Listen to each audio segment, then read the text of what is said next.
Milionário CEO solitário chorava no túmulo da esposa até que duas meninas apareceram e disseram 3 palavras. Não me importa o que diz o contrato. Quero essas ações agora mesmo. Ricardo Mendonça bateu o telefone contra a mesa de mármore. Seus olhos cinzentos brilhavam com uma fúria que seus funcionários conheciam bem. Aos 45 anos, tinha construído um império financeiro pisoteando qualquer um que se interpusesse no seu caminho. Senhor Mendonça, tem uma ligação urgente na linha 2, anunciou sua secretária da porta com voz trêmula. Falei que não queria ser incomodado. É sobre sua esposa, senhor. O silêncio cortou o ar como uma faca. Carolina tinha morrido há 3 meses num acidente de trânsito, e cada menção do nome dela era como sal numa ferida aberta. Ricardo pegou o fone com mãos trêmulas. Sim? Senhor Mendonça? Sou Paulo Herrera, seu advogado. Preciso vê-lo imediatamente. É sobre Carolina. Há algo que o senhor deve saber. Do que está falando? Carolina morreu. Por favor, venha ao meu escritório. Não posso falar isso por telefone. 1 hora depois, Ricardo se encontrava diante da mesa de Paulo, um homem mais velho com óculos grossos e expressão grave. Antes de começar, disse Paulo deslizando uma pasta amarela em sua direção. Quero que saiba que eu também não sabia de nada disso. Uma assistente social veio me procurar ontem. Carolina esteve num abrigo para mães solteiras durante seus últimos 2 meses de vida. Isso é impossível. Carolina morava comigo. Aparentemente, nem sempre. Paulo abriu a pasta e mostrou uma fotografia desfocada. Carolina visivelmente grávida junto a outras mulheres, no que parecia ser um refeitório institucional. Isso tem que ser um erro, murmurou Ricardo pegando a foto com mãos trêmulas. Carolina nunca me esconderia algo assim. Há mais. A diretora do abrigo diz que Carolina deu à luz gêmeas, 2 meninas.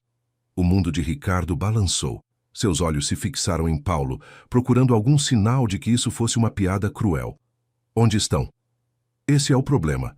Desapareceram do sistema de proteção à criança há 1 semana. Ninguém sabe onde estão. Ricardo se levantou bruscamente, derrubando a cadeira para trás. Isso é ridículo. Se eu tivesse filhas, saberia. Saberia. Paulo tirou os óculos e o olhou diretamente. Ricardo, quando foi a última vez que Carolina e você tiveram uma conversa de verdade? Quando foi a última vez que chegou em casa antes da meia-noite? As palavras atingiram Ricardo como socos. Era verdade.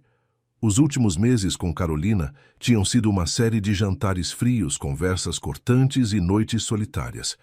Ele tinha estado obcecado com a fusão de 2 empresas que lhe daria controle total do mercado financeiro. Ela me teria falado, insistiu, mas sua voz soou vazia até para ele mesmo. Teria falado ou teve medo de falar? Paulo se aproximou e pôs uma mão no ombro de Ricardo. Há mais. As meninas foram vistas ontem perto do cemitério da Consolação, o lugar onde você vai visitar o túmulo de Carolina. Ricardo sentiu as pernas falharem. O cemitério. Tinha estado lá naquela mesma manhã, como todo domingo, deixando rosas amarelas na lápide de Carolina. Tinha sido observado. Como elas são? Perguntou com voz quebrada. Paulo tirou outra fotografia. 2 meninas de aproximadamente 8 anos com cabelo castanho e olhos grandes. Uma sorria timidamente, a outra olhava desafiante para a câmera. Se chamam Marina e Clara, disse Paulo suavemente. E Ricardo, elas têm seus olhos. Ricardo estudou os rostos na fotografia. Era como ver fantasmas. Os mesmos olhos cinzentos que via no espelho toda manhã, o mesmo queixo quadrado, a mesma testa ampla. Meu Deus, sussurrou. São minhas. A pergunta é, o que vai fazer a respeito? Ricardo ficou em silêncio por um longo momento, sua mente correndo entre fúria, culpa e algo que não sentia há anos. Medo. Não medo de perder dinheiro ou poder, mas medo de enfrentar a verdade sobre o homem que tinha sido. Encontre-as, disse finalmente sua voz fria como aço. Agora mesmo. Já tenho gente procurando, mas, Ricardo, quando as encontrarmos, você terá que estar preparado. Essas meninas passaram por muito. Não vai ser fácil. Nada na minha vida foi fácil, respondeu Ricardo se dirigindo à porta.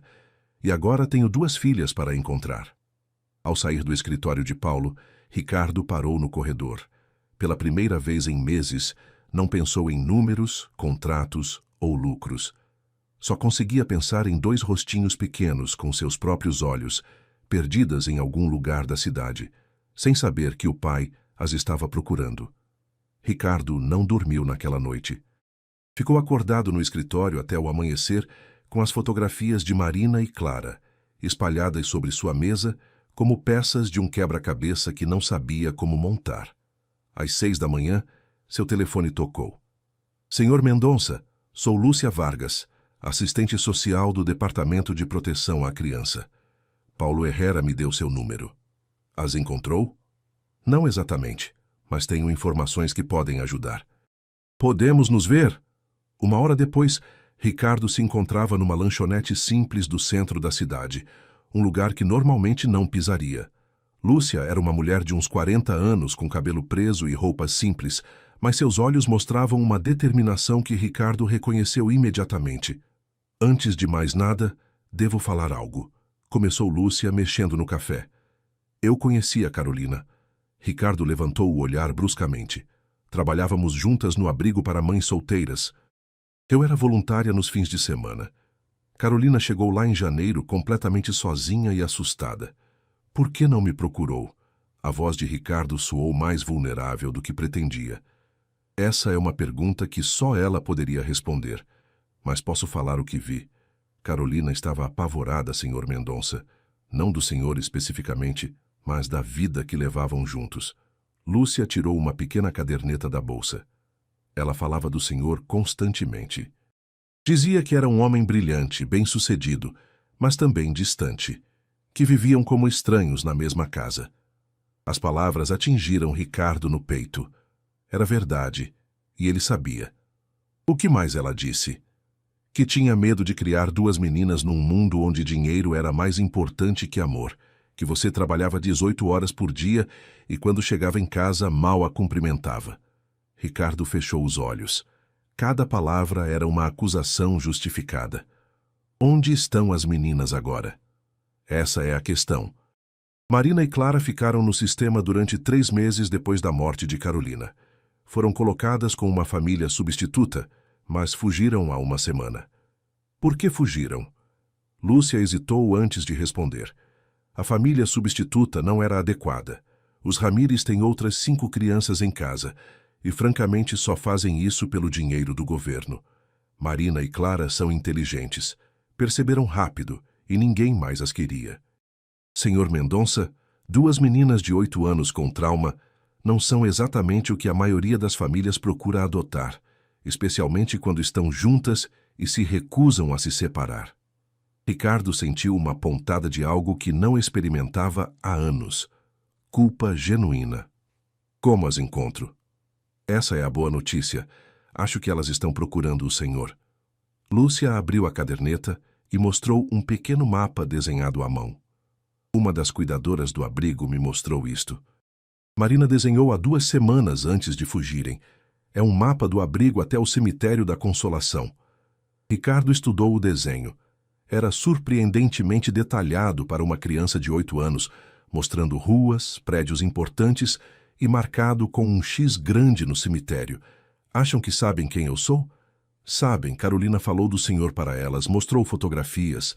Segundo a diretora do abrigo, Marina sempre perguntava quando o papai viria buscá-las. O coração de Ricardo se apertou. E Clara? Clara é diferente, mais desconfiada. Aparentemente culpa os adultos por tudo que aconteceu com elas, e isso provavelmente inclui o senhor. Ricardo ficou em silêncio por um momento, processando a informação. O que preciso fazer?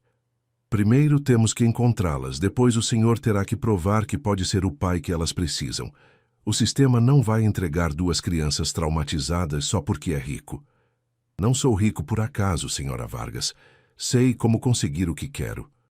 Isso não é uma aquisição empresarial, senhor Mendonça. São 2 meninas que perderam a mãe e foram abandonadas pelo sistema. Precisam de estabilidade, amor e paciência. Pode dar isso? A pergunta ficou suspensa no ar. Ricardo se deu conta de que pela primeira vez na vida, não tinha uma resposta imediata. Não sei, admitiu finalmente, mas vou tentar. Lúcia acenou lentamente.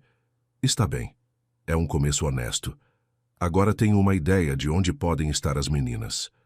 Há uma praça perto do cemitério onde muitas crianças de rua se refugiam. Se estão vigiando o túmulo da mãe, provavelmente estão dormindo por perto. Ricardo se levantou, deixando o dinheiro sobre a mesa. Vamos. Espere. Lúcia o parou. Uma coisa a mais. Quando as encontrarmos, deixe que eu fale primeiro. O senhor representa tudo o que falhou com elas até agora. Os adultos, o sistema, as promessas quebradas. Vão desconfiar do senhor imediatamente. E depois? Depois, senhor Mendonça, terá que provar que é diferente, e isso pode levar muito tempo. A praça estava deserta quando chegaram. Os bancos de metal enferrujado e os balanços rangendo criavam sombras longas sob a luz da tarde.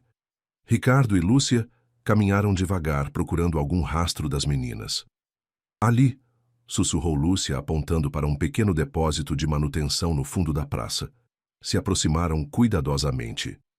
Atrás do prédio encontraram evidências. Um cobertor sujo, latas de comida vazias e o que fez o coração de Ricardo parar. Um pequeno colar com uma fotografia de Carolina. Estiveram aqui, murmurou Ricardo, pegando o colar com mãos trêmulas. Na fotografia, Carolina sorria, mas parecia diferente. Mais magra, com olheiras, mas com uma expressão de paz que Ricardo não lembrava de ter visto nos últimos meses juntos. Precisamos de ajuda profissional, disse Lúcia. Vou ligar para meus contatos na polícia. Não. Ricardo a parou. Nada de polícia. Não quero assustá-las mais. Senhor Mendonça, são 2 meninas perdidas na cidade. Precisamos encontrá-las antes que algo ruim aconteça. Ricardo estudou o colar nas mãos. Algo na fotografia chamou sua atenção. Atrás de Carolina se via parte de uma placa. Lanchonete Esperança. Conheço este lugar, disse de repente. Carolina costumava ir lá quando éramos namorados. Fica a 3 quarteirões daqui. 20 minutos depois, estavam diante de uma pequena lanchonete com janelas embaçadas e uma placa desgastada. Dentro, o lugar cheirava a café velho e pão doce. A dona, uma mulher mais velha com um avental florido, o reconheceu imediatamente. O senhor é o marido da Carolina? Perguntou com surpresa. Ela falava muito do senhor. A conhecia bem? Claro que sim. Vinha aqui quase todo dia nos últimos meses. Sempre pedia a mesma coisa, café com leite e torrada. Se sentava naquela mesa do canto e escrevia cartas. Ricardo sentiu um nó no estômago. Cartas? Sim, muitas cartas. Sempre perguntava se eu tinha envelopes e selos. Dizia que eram para alguém muito importante, mas que não sabia se atreveria a mandá-las. A mulher desapareceu por um momento e voltou com uma caixa de papelão. Depois que morreu, encontrei isto na mesa habitual dela. Acho que esqueceu na última vez que veio. Dentro da caixa havia pelo menos 20 cartas, todas endereçadas a Ricardo Mendonça, todas lacradas. Com mãos trêmulas, Ricardo pegou a primeira carta. A data era de 3 meses antes da morte de Carolina. Meu querido Ricardo, começava a carta. Comecei a escrever esta carta 100 vezes e nunca encontro as palavras certas. Como você diz para alguém que ama que está grávida quando faz meses que mal se falam? Ricardo sentiu as pernas falharem. Lúcia o ajudou a se sentar numa cadeira próxima. Continue lendo, disse suavemente. Sei que você tem estado muito ocupado com a empresa e eu tenho tentado encontrar o momento perfeito para te contar. Mas não há momento perfeito, né? Estou grávida, Ricardo, de gêmeas, e tenho tanto medo que não consigo nem respirar. As mãos de Ricardo tremeram enquanto passava para a próxima página. Não tenho medo da gravidez ou de ser mãe. Tenho medo de criar nossas filhas na casa silenciosa que se tornou nosso lar. Tenho medo de que cresçam pensando que o amor é tão frio e distante quanto nos tornamos. Ricardo deixou escapar um som que era meio soluço, meio gemido. Por que nunca me deu as cartas? Perguntou a dona da lanchonete. Ela dizia que não era o momento certo, que o senhor estava muito estressado com o trabalho. Sempre dizia, amanhã vou dar, Amanhã será um momento melhor. Lúcia pegou outra carta da caixa e a leu em silêncio antes de passar para Ricardo. Hoje você completa 45 anos, Ricardo. Te comprei um presente, mas não pude dar porque chegou em casa às 2 da manhã e eu já estava dormindo. Ou fingindo que dormia. O presente era uma ultrassom de nossas filhas. Queria te dizer que a melhor parte de você vai viver para sempre nelas. Ricardo fechou os olhos, lembrando daquele aniversário. Tinha estado fechando o negócio mais importante de sua carreira. Chegou em casa bêbado de sucesso e uísque e encontrou Carolina dormindo. Tinha se deitado sem nem beijá-la. Ah, mas, disse a dona suavemente, a última carta é diferente. Ricardo pegou o envelope marcado com a data da morte de Carolina. Suas mãos tremeram ao abri-lo. Ricardo, hoje é o dia. Tenho sido covarde tempo demais. Nossas filhas nasceram há 2 semanas e são perfeitas. São suas completamente. Têm seus olhos, seu nariz, seu jeito de franzir a testa quando algo as incomoda. Vou ao seu escritório hoje. Não posso continuar escondendo isso. Merecemos ser uma família, mesmo que não saibamos como. As meninas merecem conhecer o pai, e você merece conhecê-las.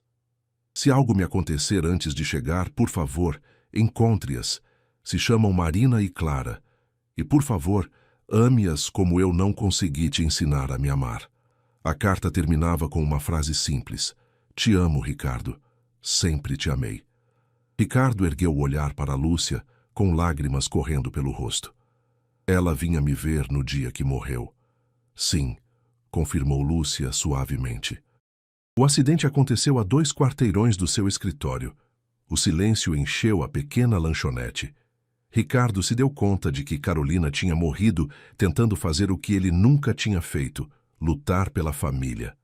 Ricardo saiu da lanchonete com as cartas apertadas contra o peito. O peso da verdade era sufocante. Carolina tinha morrido a caminho de dizer que ele era pai, enquanto ele revisava contratos no escritório com ar-condicionado. Senhor Mendonça, Lúcia o alcançou na calçada. Precisamos continuar procurando as meninas. Não, Ricardo parou bruscamente. Elas estão me procurando. Se querem me encontrar, sabem onde estou todo domingo. O cemitério? Vou esperá-las lá.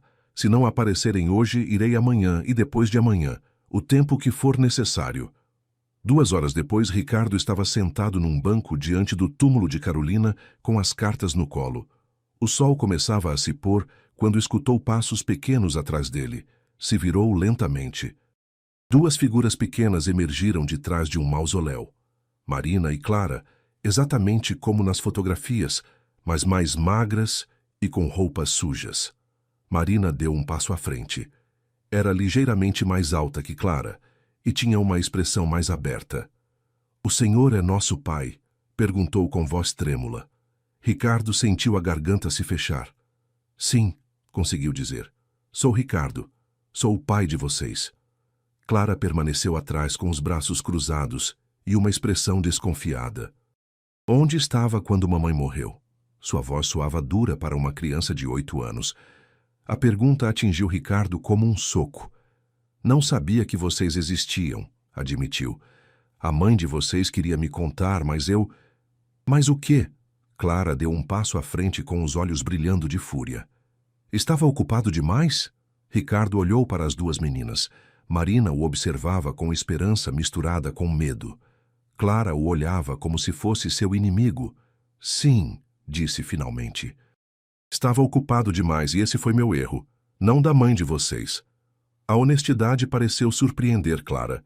Seus ombros relaxaram ligeiramente. O que quer de nós? Perguntou Marina. Quero... Ricardo parou. O que queria realmente? Se redimir? Cumprir com seu dever? Ou realmente queria ser pai?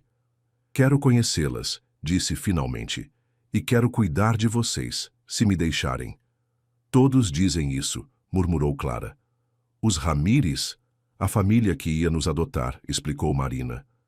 Disseram que nos queriam muito, mas depois gritavam conosco e nos deixavam sem comer se não nos comportássemos bem. Ricardo sentiu uma fúria fria tomar conta dele. Era a mesma fúria que sentia quando alguém tentava enganá-lo nos negócios, mas mais intensa. Isso não vai acontecer comigo, disse com voz firme. Como sabemos que é verdade? Clara o desafiou. Ricardo pensou por um momento. Como você prova para duas crianças traumatizadas que não vai machucá-las? Não podem saber, admitiu. Vão ter que confiar em mim, e eu vou ter que conquistar essa confiança todos os dias. Marina se aproximou um pouco mais. Temos que ir com o senhor agora mesmo? Não, Ricardo negou com a cabeça. Não até estarem prontas. Mas não podem continuar dormindo na rua, é perigoso. Nós nos cuidamos sozinhas, disse Clara com orgulho. Eu sei, mas não deveriam ter que fazer isso.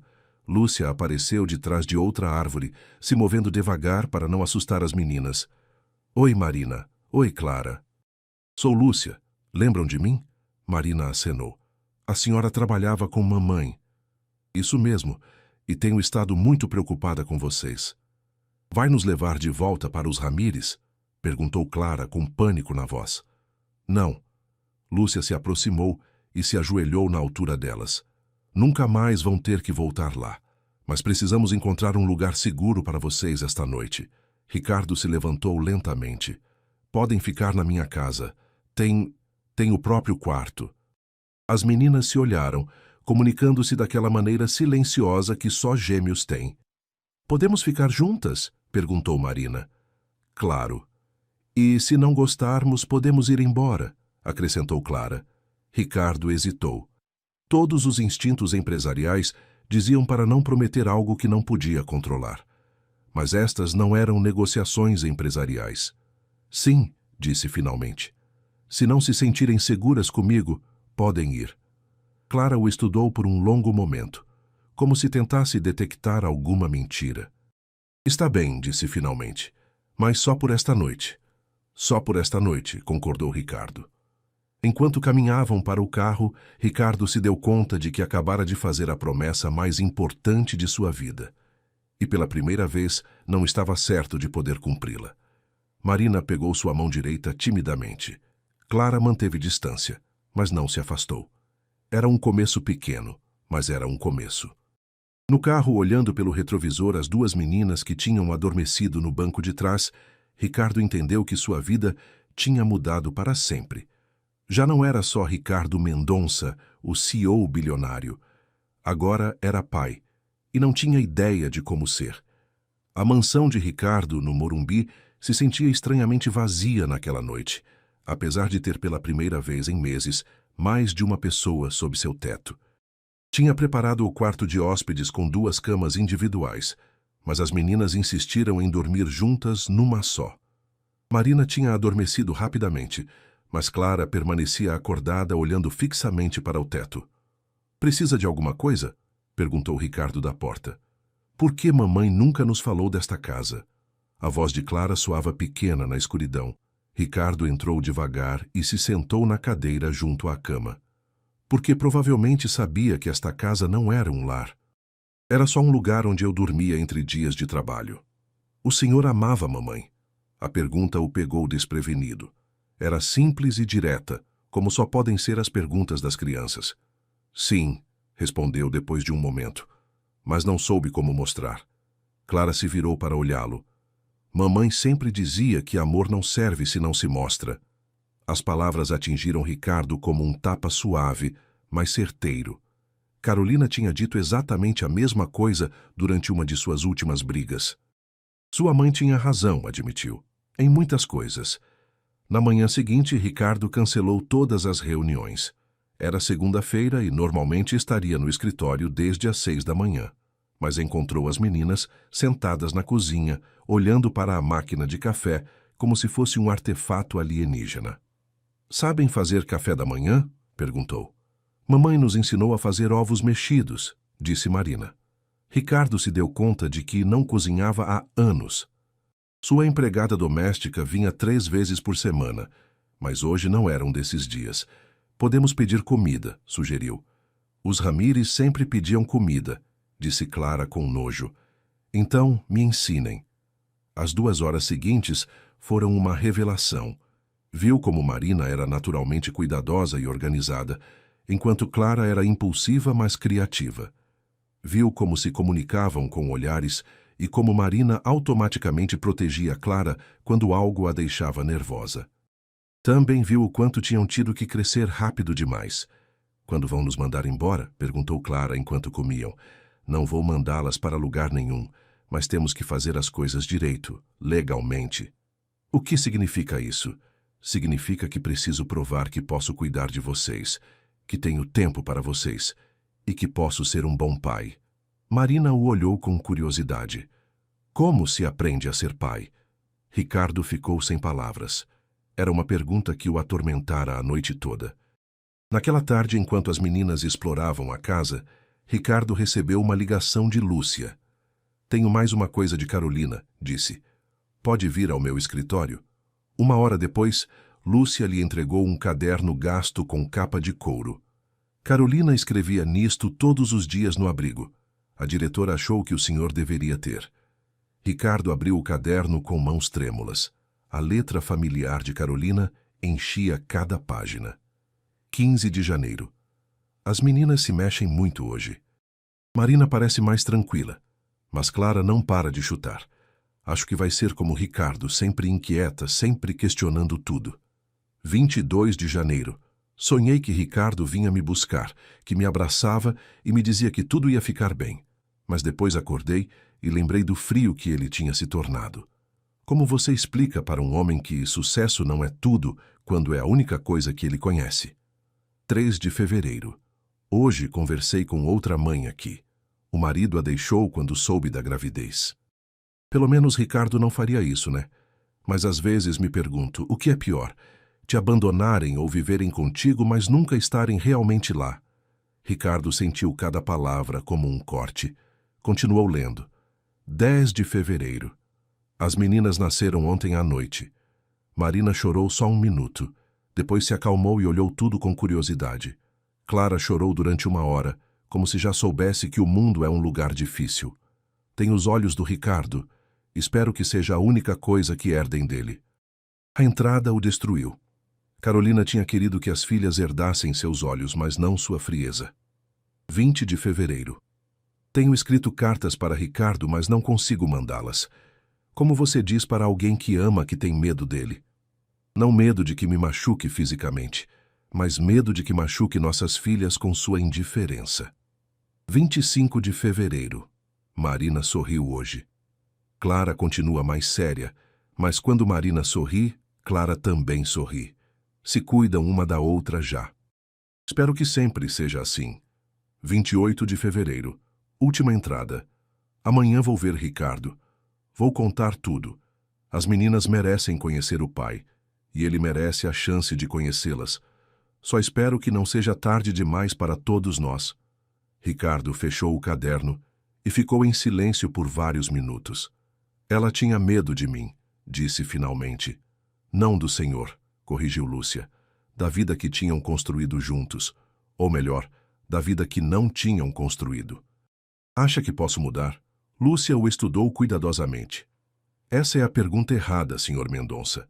A pergunta certa é: está disposto a tentar todos os dias pelo resto da vida? Ricardo pensou em Marina, perguntando como se aprende a ser pai. Em Clara, o desafiando com cada olhar. Nas cartas nunca enviadas de Carolina. Sim, disse finalmente. Estou disposto. Então talvez haja esperança, respondeu Lúcia. Mas lembre-se, as meninas vão testá-lo. Vão ver se suas ações coincidem com suas palavras. Ricardo acenou. Pela primeira vez na vida, enfrentava um desafio que não podia resolver com dinheiro ou poder. Só podia resolvê-lo sendo uma pessoa melhor do que tinha sido. E isso era a coisa mais assustadora que já tinha enfrentado. Tinham passado 2 semanas desde que as meninas chegaram à casa de Ricardo. Marina tinha se adaptado surpreendentemente bem, explorando cada canto da mansão com curiosidade infantil e fazendo perguntas constantes sobre tudo que via. Clara, por outro lado, permanecia distante e desconfiada. Naquela manhã, Ricardo tinha decidido trabalhar de casa. Estava numa videoconferência importante quando escutou gritos da cozinha. Não quero ir para essa escola. A voz de Clara atravessou as paredes. Ricardo terminou a chamada abruptamente e correu para a cozinha, onde encontrou Clara de braços cruzados, olhando desafiante para Lúcia, que tinha vindo discutir os trâmites de matrícula escolar. "O que está acontecendo aqui?" perguntou Ricardo. "Clara não quer ir para o colégio que selecionamos", explicou Lúcia pacientemente. "É uma escola excelente, com programas especiais para crianças que passaram por situações difíceis." "Não preciso de programas especiais", gritou Clara. "Não sou louca." "Ninguém disse que você é louca." Ricardo se aproximou devagar. "Mas precisa ir para a escola." "Por quê? Para poder ser como o senhor? Sentada numa sala o dia todo ignorando as pessoas que me importam?" As palavras atingiram Ricardo como socos. Marina, que tinha estado silenciosa num canto, se aproximou da irmã. "Clara, ele está tentando nos ajudar." "Não!" Clara se virou para Marina com lágrimas nos olhos. "Você está defendendo ele porque quer ter um pai perfeito, mas ele não é. Se fosse perfeito, mamãe não teria que se esconder dele." O silêncio que se seguiu foi ensurdecedor. Ricardo sentiu cada palavra como se Clara tivesse pegado as cartas de Carolina e as lido em voz alta. "Você tem razão", disse finalmente. "Não sou perfeito, e sua mãe teve que se esconder porque eu não era o marido que ela precisava." Clara o olhou com surpresa, como se não tivesse esperado que ele admitisse a verdade. "Mas", continuou Ricardo, "estou tentando aprender, e parte disso significa garantir que vocês vão para a escola." "Eu não pedi para ter um pai", gritou Clara. "Não estávamos bem sozinhas." Marina explodiu pela primeira vez. "Tínhamos fome, Clara. Dormíamos no frio. Mamãe morreu e precisamos de alguém que cuide de nós." Clara olhou para a irmã como se ela a tivesse traído. Depois correu para as escadas.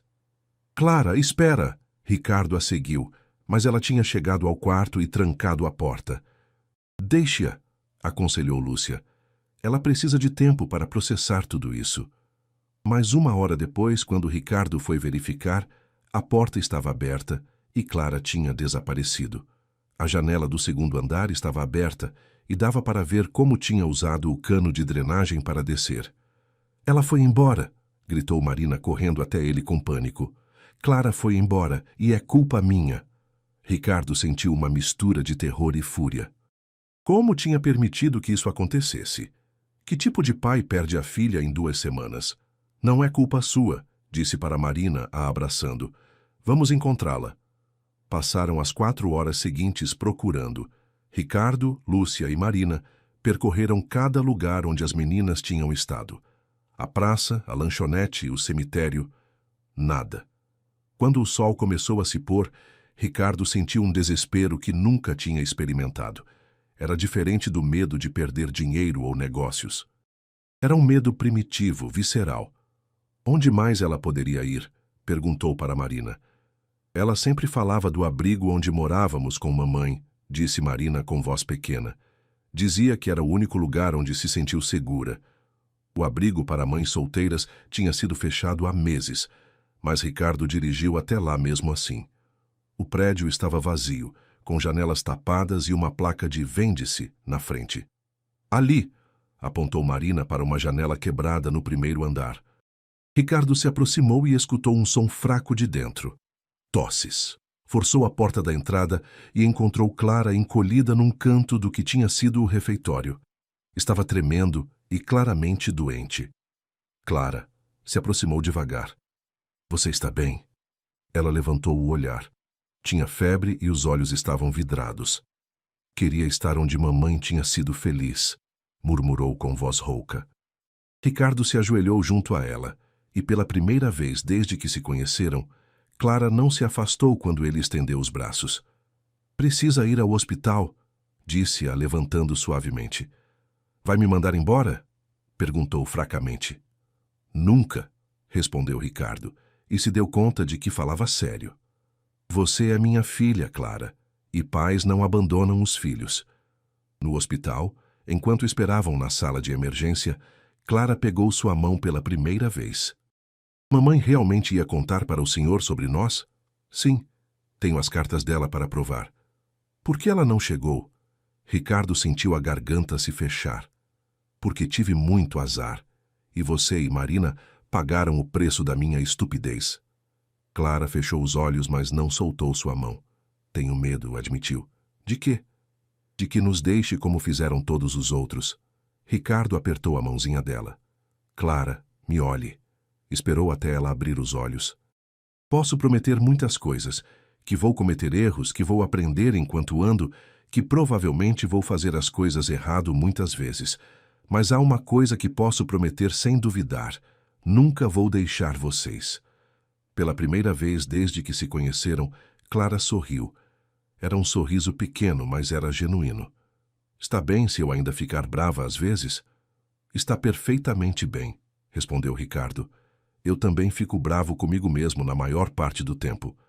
Quando chegou o médico com os resultados, Clara tinha pneumonia leve, mas se recuperaria completamente. Enquanto preparavam o remédio, ela se aconchegou contra o peito de Ricardo. Pai, murmurou. Posso te chamar de pai? Ricardo sentiu o coração se partir e se reparar ao mesmo tempo. Claro que pode. 3 dias depois, Clara estava se recuperando em casa quando chegou Paulo Herrera com uma expressão grave que Ricardo conhecia bem. Era a mesma cara que fazia quando tinha más notícias que não sabia como entregar. Precisamos conversar, disse Paulo olhando para as meninas que brincavam na sala. A sós. Se trancaram no escritório de Ricardo. Paulo pôs uma pasta grossa sobre a mesa. A investigação do acidente de Carolina foi reaberta. Ricardo sentiu o sangue gelar. Por quê? Porque alguém encontrou isto nas coisas dela. Paulo tirou um celular quebrado. Os técnicos conseguiram recuperar alguns dados. Ricardo, Carolina te ligou 3 vezes no dia que morreu. A última ligação foi 5 minutos antes do acidente. Isso é impossível. Não recebi nenhuma ligação de Carolina nesse dia. Paulo abriu a pasta e mostrou os registros telefônicos. As ligações chegaram na sua linha direta do escritório, mas segundo estes registros, alguém as cortou da recepção. Ricardo estudou os documentos. Era verdade. Havia 3 tentativas de ligação de Carolina, todas interceptadas pela extensão de sua secretária. Onde está Maria Helena? Perguntou-se referindo à secretária de muitos anos. Renunciou 2 dias depois do funeral de Carolina. Se mudou para Santos. Ricardo sentiu uma fúria fria tomar conta dele. A mesma Maria Helena, que tinha trabalhado com ele durante 8 anos, que conhecia cada detalhe de sua vida, que tinha interceptado as ligações desesperadas de sua esposa grávida. Há mais? Paulo acenou gravemente. As testemunhas do acidente dizem que Carolina parecia alterada, que estava chorando quando atravessou a rua sem olhar. O motorista disse que ela saiu correndo entre os carros como se estivesse fugindo de algo, ou correndo para algo. Correndo para mim, murmurou Ricardo. Exatamente. Ricardo, acho que Carolina estava correndo para seu escritório quando foi atropelada. O silêncio encheu a sala. Ricardo se afundou na cadeira, processando a informação. O que disseram na recepção? Por que cortaram as ligações? Paulo hesitou antes de responder. Tenho a declaração de Maria Helena aqui. Ela diz que achou que Carolina estava te incomodando, que você tinha estado muito estressado e que ela queria te proteger de distrações. Distrações? A voz de Ricardo soou perigosa. Chamou minha esposa grávida de distração? Há mais. Maria Helena admite que Carolina tinha ligado várias vezes durante as semanas anteriores. Sempre cortava as ligações e dizia para o pessoal que você não queria ser incomodado. Ricardo se levantou bruscamente, derrubando a cadeira. Carolina morreu pensando que eu não queria falar com ela. Sim. Morreu acreditando que você a estava ignorando deliberadamente. Ricardo bateu o punho na mesa. Carolina tentou me ligar para dizer que tinha filhas, e minha secretária decidiu que não era importante. Carolina correu para meu escritório em estado desesperado, porque pensou que eu a estava rejeitando, e morreu naquela rua porque uma funcionária minha decidiu filtrar minha vida. Paulo se aproximou e pôs uma mão no ombro dele. Não foi culpa sua. Não? Ricardo se virou para ele. Quem criou um ambiente onde uma secretária achou que tinha o direito de decidir que ligações eram importantes? Quem foi tão ausente e inacessível que a própria esposa não se atrevia a ir diretamente dizer que estava grávida? A porta do escritório se abriu devagar. Marina apareceu na soleira. Pai, escutamos gritos. Você está bem? Ricardo olhou para a filha e sentiu o coração se partir. Como explicava que a mãe tinha morrido tentando reunir a família? Sim, querida, estou bem. Onde está Clara? Está desenhando, fez um retrato da mamãe. Ricardo seguiu Marina até a sala, onde Clara estava sentada no chão com um giz de cera espalhado ao redor. No papel havia um desenho surpreendentemente detalhado de Carolina sorrindo e com os braços estendidos. Gostou? Perguntou Clara, levantando o olhar. Está lindo, respondeu Ricardo, sua voz apenas um sussurro. A desenhei feliz porque acho que agora ela está feliz, explicou Clara. Porque finalmente estamos contigo. As palavras atingiram Ricardo como um martelo. Clara tinha desenhado Carolina feliz, porque acreditava que a mãe tinha conseguido seu objetivo. Se ajoelhou junto a Clara e a abraçou. Sabe uma coisa? Sua mãe estaria muito orgulhosa de vocês duas. Como o senhor sabe? Perguntou Marina, se aproximando também. Ricardo pensou nas cartas, no diário, nas ligações desesperadas que nunca recebeu, porque ela as amava mais que tudo no mundo. E porque tudo que fez nos últimos dias foi para garantir que vocês tivessem um pai. Mesmo quando morreu? Perguntou Clara. Ricardo fechou os olhos, sentindo o peso da verdade, especialmente quando morreu. 2 meses depois, Ricardo se encontrava na sala de audiências do Tribunal de Família, vestido com seu melhor terno, mas se sentindo mais vulnerável que nunca. Marina e Clara estavam sentadas na primeira fila de mãos dadas, esperando que o juiz decidisse seu futuro. O juiz Fernandes, um homem de uns 60 anos com cabelo grisalho e expressão séria, revisava os documentos do caso. Senhor Mendonça, começou, está solicitando a guarda permanente de Marina e Clara Mendonça. Pode me explicar por que acredita ser a melhor opção para essas crianças? Ricardo se levantou, sentindo que todas as palavras que tinha praticado se desvaneciam. Meritíssimo, não posso prometer que sou a melhor opção. Há 4 meses nem sabia que essas meninas existiam. Cometi erros terríveis como marido e como pessoa. O promotor da vara da infância, um homem jovem com olhar severo, se levantou. Exatamente meu ponto, meritíssimo. O senhor Mendonça admite sua negligência. Essas crianças sofreram abandono, trauma, e precisam de estabilidade profissional, não da experimentação de um pai novato com horários impossíveis. Como responde a isso? Perguntou o juiz. Ricardo olhou para as meninas. Marina lhe sorriu com encorajamento, enquanto Clara mantinha sua expressão séria, mas atenta. Meritíssimo, é verdade que sou novo nisso, mas essas meninas não precisam de um pai perfeito. Já tiveram uma mãe perfeita e a perderam. O que precisam é de alguém que esteja disposto a aprender, a falhar e a se levantar todos os dias tentando ser melhor. E está disposto a fazer mudanças reais no seu estilo de vida? Perguntou o juiz. Já as fiz. Vendi 40% da minha empresa para ter mais tempo. Contratei um professor particular para poder estar presente na educação delas. Comecei terapia familiar com as meninas. O promotor voltou a intervir. Meritíssimo, dinheiro não resolve trauma. Essas crianças precisam de pais adotivos experientes, não de um milionário que acredita que pode comprar seu caminho para a paternidade. As palavras atingiram Ricardo, mas antes que pudesse responder, Clara se levantou. Posso falar? Perguntou com voz clara. O juiz pareceu surpreso. Tem certeza, Clara? Sim. Clara caminhou para a frente da sala com uma confiança que surpreendeu a todos. Senhor juiz, esse homem diz que precisamos de pais adotivos experientes. Nós já tivemos isso. Os Ramírez tinham experiência. Sabiam exatamente como nos fazer sentir que não valíamos nada. O promotor se remexeu desconfortavelmente. Ele também diz que meu pai quer nos comprar. Mas não se pode comprar algo que já é seu. Somos filhas dele, e ele é nosso pai, mesmo que não soubesse antes. Clara se virou para Ricardo. Ele é perfeito? Não comete erros? Sim.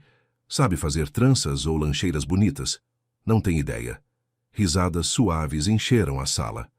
Mas, continuou Clara, quando tive pneumonia, Ele ficou acordado a noite toda medindo minha febre. Quando Marina teve pesadelo sobre mamãe, ele se sentou no chão junto da nossa cama até ela adormecer. Não faz isso porque alguém mandou. Faz porque nos ama. Ricardo sentiu lágrimas correndo pelo rosto. Ah, e mais uma coisa. Clara olhou diretamente para o promotor. O senhor diz que precisamos de estabilidade. Nós estivemos em 3 casas diferentes em 1 ano. A única estabilidade que tivemos foi com ele. Clara voltou para seu lugar. Marina a abraçou e Ricardo se deu conta de que sua filha mais nova tinha amadurecido anos em poucos meses. O juiz chamou Marina à frente. Marina, concorda com sua irmã? Sim, meritíssimo, mas quero acrescentar algo. Marina olhou para Ricardo com um sorriso tímido. Meu pai acha que não sabe ser pai, porque nunca teve que ser antes. Mas nós também não sabíamos como ter um pai. Estamos aprendendo juntos. E como vai esse aprendizado? Bem, ele já sabe que Clara não gosta de ervilha e que eu não gosto de acordar cedo. Sabe que Clara fica brava quando tem fome e que eu fico triste quando chove porque me lembra do dia que mamãe morreu. Marina pausou, organizando os pensamentos. Mas o mais importante é que agora sabemos que se algo nos acontecer, tem alguém que vai vir nos procurar. Antes éramos só Marina e Clara. Agora somos Marina, Clara e pai. O juiz acenou lentamente. Lúcia Vargas, como assistente social supervisora, qual é sua recomendação? Lúcia se levantou. Meritíssimo, observei esta família durante 4 meses. Vi um homem que reestruturou completamente sua vida por essas crianças. Mais importante, vi 2 meninas que, pela primeira vez desde a morte da mãe, se sentem verdadeiramente seguras. O juiz revisou suas anotações por vários minutos que pareceram eternos. Senhor Mendonça, a guarda permanente é uma responsabilidade enorme. Essas crianças já sofreram abandono suficiente. Entendo, meritíssimo. Portanto, concedo a guarda permanente de Marina e Clara Mendonça a Ricardo Mendonça, com supervisão trimestral durante o 1º ano. A sala explodiu em aplausos suaves. Marina e Clara correram para Ricardo, que as abraçou tão forte que achou que nunca as deixaria ir. Isso significa que somos uma família de verdade agora? Perguntou Marina. Sempre fomos uma família de verdade, respondeu Ricardo. Só nos levou tempo para nos encontrarmos. Clara o olhou com aqueles olhos cinzentos tão parecidos com os dele. Podemos ir contar para a mamãe? Ricardo acenou, incapaz de falar. Pela primeira vez em meses, se dirigiram juntos ao cemitério. Desta vez não como estranhos aprendendo a se conhecer, mas como pai e filhas. Como família, a família que Carolina tinha morrido tentando criar. 6 meses depois da audiência, num domingo chuvoso de outono, Ricardo acordou com o som familiar de sussurros e risadas da cozinha. Tinha se acostumado a esses sons matutinos, mas nunca deixavam de surpreendê-lo com uma sensação de carinho que não conhecera antes. Desceu as escadas e encontrou Marina tentando virar panquecas, enquanto Clara preparava suco de laranja. A cozinha estava uma bagunça, com farinha no chão e cascas de ovo na bancada, mas a cena lhe parecia perfeita. Estão cozinhando sem supervisão de novo? Perguntou com falsa severidade. É o Dia dos Pais, anunciou Marina com orgulho. Queríamos te surpreender, embora as panquecas estejam meio queimadas, admitiu Clara apontando para a frigideira fumegante. Ricardo se aproximou e abraçou as filhas por trás. Panquecas queimadas são minhas favoritas. Mentiroso, riu Clara, mas obrigada por mentir. Enquanto tomavam café da manhã, Marina tirou um cartão feito à mão decorado com desenhos de flores. Fizemos juntas, explicou Clara. Ela fez os desenhos e eu escrevi as palavras. Ricardo abriu o cartão. No interior, com a letra cuidadosa de Marina, havia uma mensagem simples. Obrigada por nos ensinar que está tudo bem aprender a ser família. Gostou? Perguntou Clara com timidez inusual. Está perfeito, respondeu Ricardo, e falava sério. Depois do café da manhã, enquanto as meninas se vestiam, Ricardo conferiu o celular. Havia mensagens de trabalho, mas as ignorou. Era domingo, e os domingos agora eram sagrados. Pai, Marina apareceu na porta do escritório. Podemos ir ver mamãe hoje? Era uma pergunta que faziam a cada algumas semanas. No início, Ricardo tinha se sentido desconfortável levando-as ao cemitério, preocupado de que fosse triste demais para elas, mas tinha aprendido que as meninas precisavam desses momentos para processar a perda. Claro, vamos comprar flores primeiro. Na floricultura, cada uma escolheu um tipo diferente. Marina escolheu rosas amarelas, as favoritas de Carolina. Clara escolheu girassóis, porque são fortes e sempre olham para o sol. Ricardo pegou cravos brancos, simples, mas duradouros. O cemitério estava tranquilo naquela tarde. Enquanto caminhavam para o túmulo de Carolina, Ricardo notou como tinham mudado essas visitas. Já não vinha sozinho, carregado de culpa e pesar. Agora vinha com as filhas, levando histórias e atualizações sobre suas vidas. Se sentaram na grama diante da lápide, cada um colocando suas flores no vaso de mármore.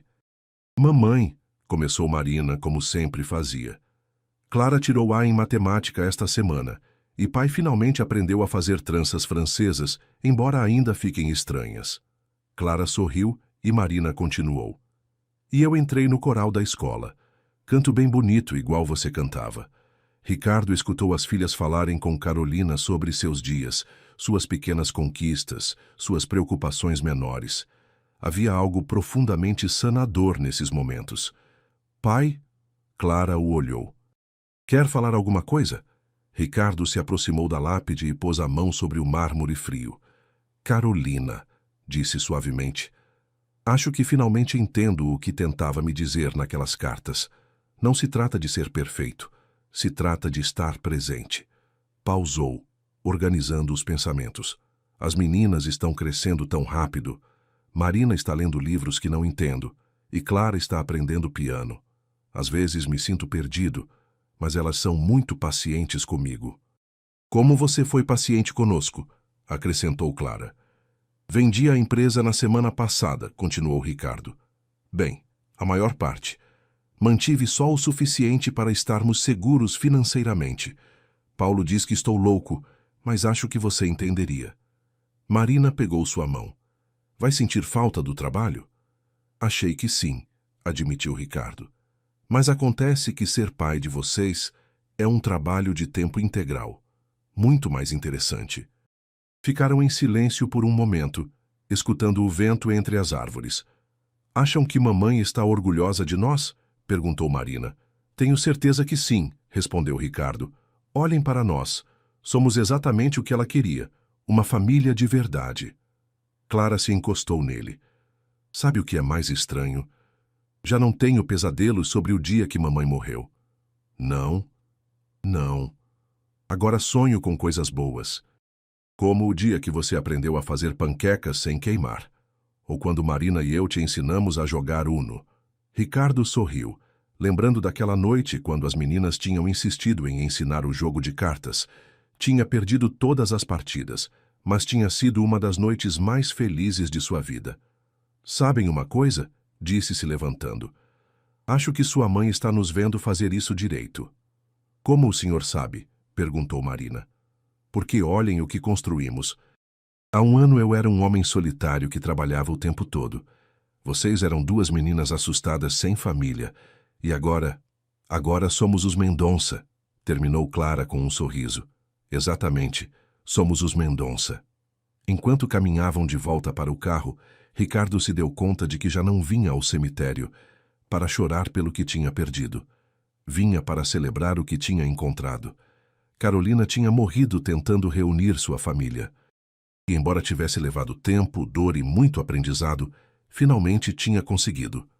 No carro, com as meninas cantando no banco de trás e a tarde dourada se filtrando pelas janelas, Ricardo soube que tinha encontrado algo mais valioso que qualquer negócio que já tivesse fechado. Tinha encontrado seu lugar no mundo. Era pai. E finalmente sabia o que isso significava. Obrigado por nos acompanhar nesta história emocionante dos Mendonça. Se você se emocionou com a transformação de Ricardo, de um CEO frio e distante, para um pai amoroso que aprendeu que família vale mais que qualquer negócio, não esqueça de curtir este texto e compartilhar com alguém que precisa lembrar que nunca é tarde demais para mudar. A história de Marina, Clara e seu pai nos ensina que segundas chances existem, mas só se estivermos dispostos a lutar por elas todos os dias.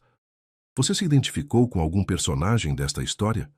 Talvez com Ricardo aprendendo a ser pai, com Marina tentando manter a família unida, ou com Clara defendendo ferozmente quem ama. Conte nos comentários que momento mais tocou seu coração e se você acredita que Carolina estaria orgulhosa da família que finalmente conseguiram formar. E se esta história tocou você tanto quanto tocar nós ao adaptá-la, acompanhe para mais histórias que farão você refletir sobre o que realmente importa na vida. De que cidade do Brasil você está lendo? Queremos cumprimentar nossa comunidade brasileira.